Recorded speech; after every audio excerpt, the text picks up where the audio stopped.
Auteur d'un début de course en fanfare, la Chrysler Viper GTSR Zwans Racing de Marc Goossens figurait parmi les victimes de l'avant-soirée, le moteur du reptile devenant silencieux peu après 19h. Pour les aficionados de Ferrari, le début de soirée marquait également la fin du règne de la 550 Maranello d'Andrea Piccini, Jean-Denis Deletraz et consorts. Après s'être immobilisé à plusieurs reprises sur la piste, non sans effectuer une poignée de détours par son stand, la Ferrari disparaissait définitivement des classements, moteur cassé. Spectaculaire, racée, la 550 Maranello constituait déjà la plus grosse déception de ces 24 heures. Le moteur a coupé et on ne sait maintenant pas qu'est-ce que c'est le problème du moteur ou électronique. Puis je ne pouvais pas repartir parce que le starter ne fonctionnait pas. Je devais attendre un peu et essayer de nouveau. Et puis après beaucoup de temps, la voiture est repartie mais elle a coupé de nouveau. Et ce n'était pas tout pour les Ferrari, puisque dans la catégorie NGT, la 360 Modena de Geoffroy Orion était elle aussi victime d'un ennui de moteur qui allait occasionner son abandon après une centaine de tours seulement. Et il est l'Easter Storm dans tout cela. Pour la 14 d'Eric Van de Poel, Jamie Campbell-Walter et Andy Wallace, c'est une crevaison qui était synonyme de perte de temps. Il n'empêche qu'en début de soirée, les deux bolides noirs étaient bel et bien toujours là, la 15 de David Sterckx et consorts, s'offrant même une jolie 4e place provisoire. Contre toute attente, ce sont les Chrysler Viper qui se retrouvaient en haut du classement après 5 heures de course, avec une jolie remontée de la 12 de Marc Duhet qui pointait au 3e rang. En deuxième position, on retrouvait la 3 de Thierry Tassin, Anthony Kumpen et Mike Ezemans, visiblement bien remise de ses démêlés avec la direction de course. Quant au leadership, il échouait déjà à la 1, lauréate l'an dernier. Bouchu, Bourdet, Terrien et Vos se retrouvant presque malgré eux au commandement, tout en respectant à la lettre le tableau de marche mis au point par l'équipe de Jack Lecomte. Bref, peu avant le quart de la course, la logique n'était pas vraiment respectée. Après un départ en trombe, la ronde des 24 heures peut maintenant mettre le cap vers la soirée et la nuit. Des moments magiques que je vous propose de découvrir juste après la pub. Tour sur le circuit de Francorchamps pour ces 24 heures 2002.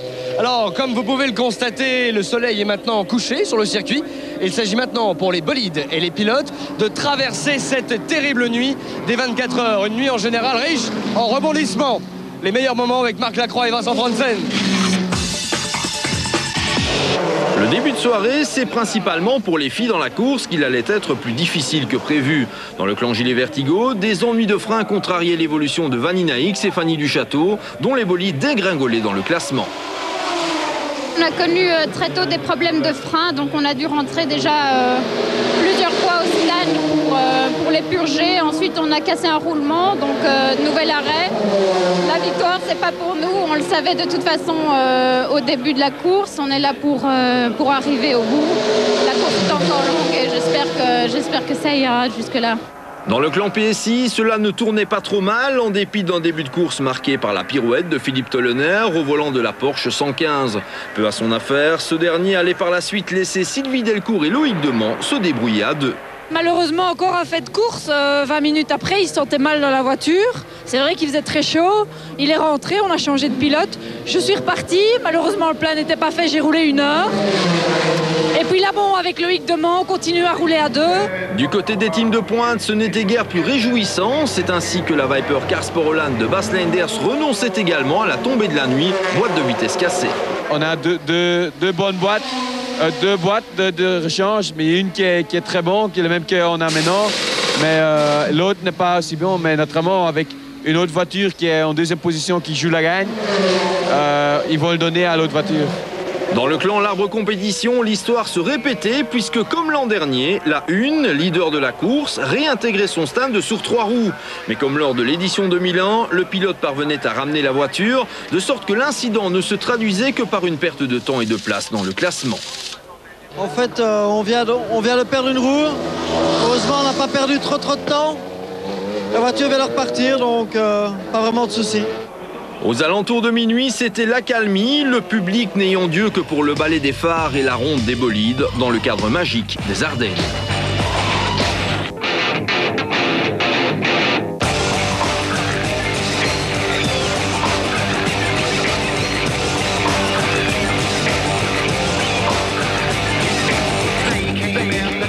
Le réveil allait être être brutal sur le coup d'1 h du matin. L'apparition en piste de la safety car obligeant les pilotes à lever le pied. Pendant ce temps, dans la ligne droite des stands, c'était la stupeur.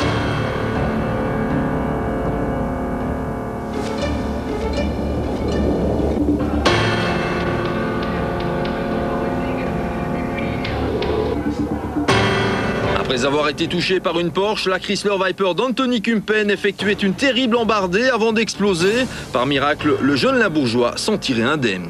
La voiture a pris feu dès que j'étais dans le mur. Alors, ouais, il n'y avait plus rien. On avait un décapotable. Je suis sorti par le toit.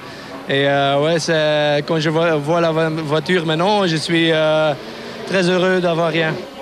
On est donc passé à 2 doigts de la catastrophe à Foncorchamps, mais après un check-up en bonne et due forme, Anthony Kumpen était libéré par les médecins. Quant aux commissaires, ils allaient mettre près de 3 heures pour réparer les rails et autres murs défoncés.